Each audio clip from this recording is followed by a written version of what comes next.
बिस्मिल्लाहिर्रहमानिर्रहीम। अस्सलाम वालेकुम व्यूअर्स। आज मैं आप लोगों के लिए रेशेदार हलीम की रेसिपी लेकर आई हूँ, जिसको बनाना बेहद आसान है। बहुत मज़ेदार हलीम घर में बनके तैयार हो जाता है और इसको हम किस तरह से जायकेदार बनाएंगे परफेक्ट मेजरमेंट के साथ आज मैंने आपको ये रेसिपी सिखाई है। बहुत ही आसान तरीका है हलीम घर में बनाने का। देग जैसी हलीम आप घर में कैसे बना सकते हैं, आज आपको सारी टिप्स एंड ट्रिक्स बताऊंगी इसकी मैं।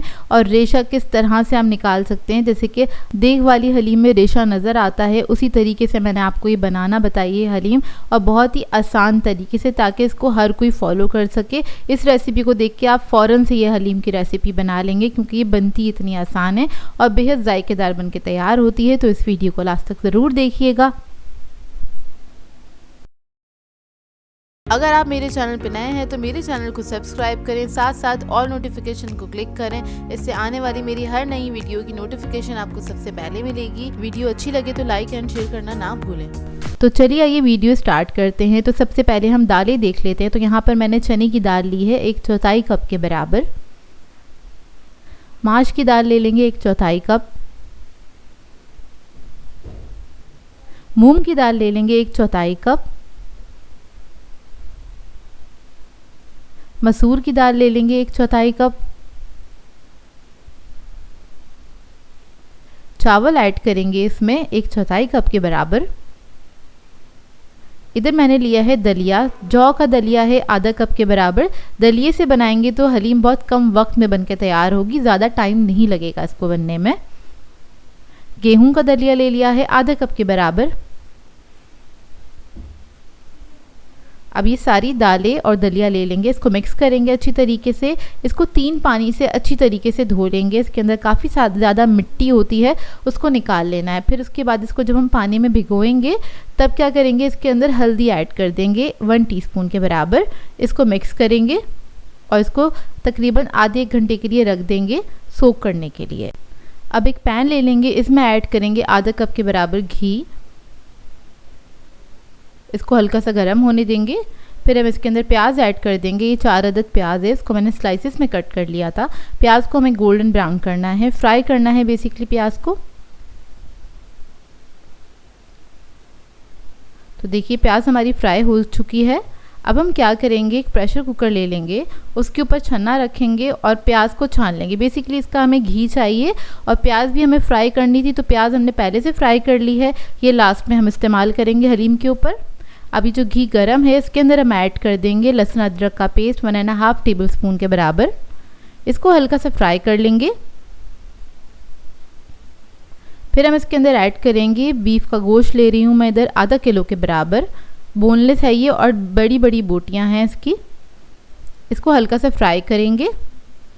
अब हलीम के अंदर जो जायका आता है वो किस चीज़ से आता है वो मैं आपको बता देती हूँ। वो आता है सूप बोन से। ये जो हड्डियाँ होती हैं ना, हड्डियाँ गुड्डियाँ, उससे आता है। तो ये हम 1 किलो के बराबर इसके अंदर ऐड कर देंगे। इसके अंदर नरोठे वगैरह भी होते हैं, थोड़ी बहुत चिकनाहट की बोटियाँ होती हैं, जिसकी वजह से हलीम के अंदर एक्चुअल जायका निकल के आता है। आपकी देग जैसी हलीम बन के तैयार होती है ये। तो देखिए इसको हल्का सा हम फ्राई करेंगे। उसके बाद हम इसमें मसाले ऐड करेंगे। तो धनिया पाउडर ऐड करेंगे 1 टीस्पून के बराबर। ज़ीरा पाउडर ऐड करेंगे 1 टीस्पून। हल्दी ऐड करेंगे 1/2 टीस्पून। लाल मिर्चों का पाउडर ऐड करेंगे 1 टीस्पून। कुटी हुई लाल मिर्च ऐड करेंगे 1 टीस्पून। नमक ऐड करेंगे 1.5 टीस्पून। दही ऐड करेंगे 1/4 कप के बराबर। अब इस सबको भून लेंगे हल्का सा।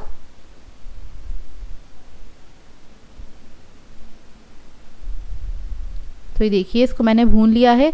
जब ये अच्छी तरीके से भुन जाएगा फिर हम इसके अंदर पानी ऐड करेंगे, तकरीबन 4 ग्लास के बराबर, या फिर आप 1 जग पानी ऐड कर लीजिएगा, इतना कि गोश्त उसके अंदर गल जाए। अब हम इसका क्या करेंगे, ढकना बंद करेंगे और सीटी लगा देंगे। तकरीबन आधा घंटा लगेगा गोश्त को गलने में। तो आपने इसको 10 मिनट पकाना है हाई फ्लेम पे। 20 मिनट्स के लिए हम इसको कुक करेंगे लो मीडियम फ्लेम पे। अब इतने हमारा गोश्त गल रहा है, हम दालों को पका लेते हैं। तो यहाँ पर मैंने एक कढ़ाई ले ली है, इसके अंदर सारी दालें ऐड कर देंगे पानी समेत, और थोड़ा और पानी ऐड कर देंगे इसके अंदर। दालों के हिसाब से पानी ऐड कर दीजिएगा। मैंने तकरीबन 3 ग्लास पानी ऐड किया था। इसके अंदर ऐड करेंगे लहसुन अदरक का पेस्ट तकरीबन 1.5 टेबल स्पून के बराबर। 1 टीस्पून सॉल्ट भी ऐड कर दीजिएगा इसके अंदर। थोड़ा पानी और ऐड किया है। अब इसको मैं पकने के लिए रख दूंगी जब तक हमारी दालें नहीं गल जाती हैं। इतने हम गोश्त को चेक कर लेते हैं। तो गोश्त जो है हमारा बहुत अच्छी तरीके से गल चुका है। इधर मैं आपको दिखा देती हूँ। ये देखिए बहुत अच्छे से गलना चाहिए कि बस हाथ लगाती ही रेशा रेशा अलग हो जाए, इस तरह से गलना चाहिए। अब देखिए इसके ऊपर ये जो नरोठे लगे हुए हैं ना, ये जेली वाली जो बोटी होती है, इसको भी हम निकाल लेंगे हड्डियों के ऊपर से। तो हड्डियाँ मैंने अलग कर ली हैं। अब ये जो गोश्त था ना, उसका सारा स्टॉक भी मैंने निकाल लिया है। अब गोश्त को हमने इस तरह से इसको कूटना स्टार्ट करना है। आप कोई भी चीज़ ले सकते हैं इसको कूटने के लिए। मैशर भी ले सकते हैं, पोटैटो मैशर के साथ भी ये अच्छी तरीके से रेशा अलग हो जाएगा। बेसिकली इसका हमें रेशा अलग करना है। तो ये देखिए कुछ इस तरह से हो गया है गोश्त, रेशा रेशा अलग हो गया है इसका। अब दालें चेक कर लेते हैं। तो दालों को पकते हुए तकरीबन आधा घंटा हो गया है। ये देखिए दालें हमारी अच्छी तरीके से गल गई हैं, लेकिन घुली मिली नहीं हुई हैं, गल चुकी हैं ये ना इस वक्त।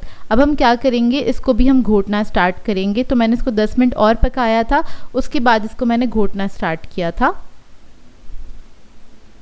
ये देखिए अब बहुत अच्छी तरीके से गल गई हैं। थोड़ी सी कसर रह गई थी तो मैंने 10 मिनट और पका लिया था। तकरीबन दालों को पकने में 40 मिनट्स लगे थे। अब इसी घोटने की मदद से हमने इसको घोटना स्टार्ट करना है। अब आप लोग चाहते हैं इसको और कम टाइम, शॉर्ट टाइम करना, तो आप लोग चाहें तो इसके ऊपर आप ब्लेंडर भी चला सकते हैं, लेकिन देग वाला जो इफेक्ट है वो नहीं आएगा। देग वाली हलीम बनानी है तो आपको इसको घोटने से ही घोटना पड़ेगा। इसमें थोड़ा टाइम तो लगता है, लेकिन ये काफ़ी परफेक्ट बन के तैयार होती है ये हलीम। अब देखिए दालें हमारी अच्छे से घुट चुकी हैं, लेकिन हल्का सा दाना बाकी है। देग वाली हलीम में हल्का सा दाना बाकी रहता है। अब जो स्टॉक हमने निकाला था हड्डियों का, वो सारा हम इसी के अंदर ऐड कर देंगे। इसके बाद इसको हम मिक्स करेंगे अच्छी तरीके से। ये देखिए इसको मिक्स करते ही इसका कलर हलीम जैसा होने लगेगा। मिक्स कर लिया अच्छी तरीके से। अब इसके बाद इसके अंदर हम गोश्त ऐड कर देंगे, और जो हड्डियों पे से मैंने बोटियां निकाली थी वो भी हम इसी के अंदर ऐड कर देंगे।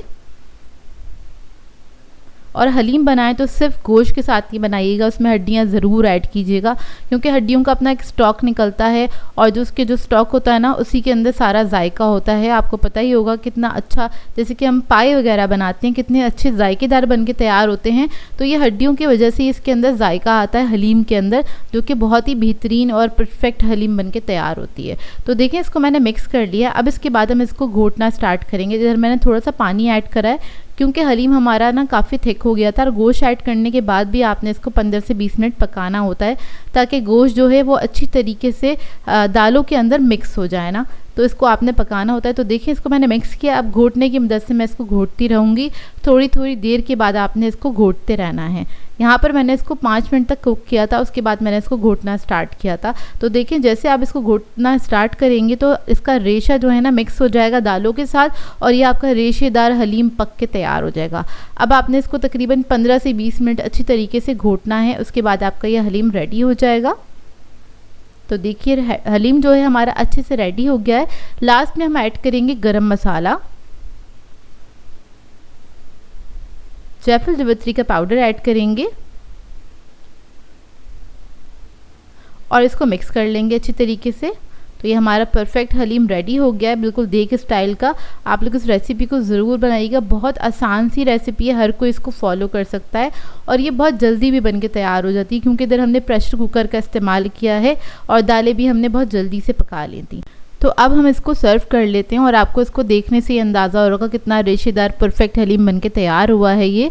आपने इस रेसिपी को ट्राई ज़रूर करना है, और अपना फीडबैक ज़रूर दीजिएगा, बताइएगा ज़रूर कैसी लगी ये रेसिपी।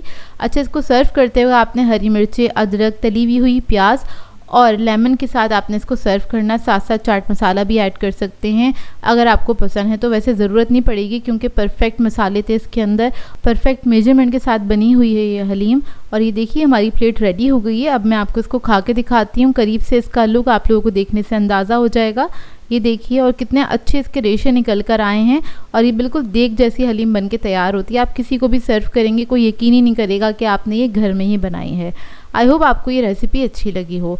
सो व्यूअर्स, अगर आप लोगों को मेरी रेसिपीज़ अच्छी लगती हैं तो मेरे चैनल को सब्सक्राइब करें, लाइक करें, कमेंट ज़रूर किया करें, शेयर भी ज़रूर किया करें अपने फ्रेंड्स के साथ, फैमिली के साथ। तो मुझे अपनी दुआओं में याद रखिएगा। अल्लाह हाफ़िज़।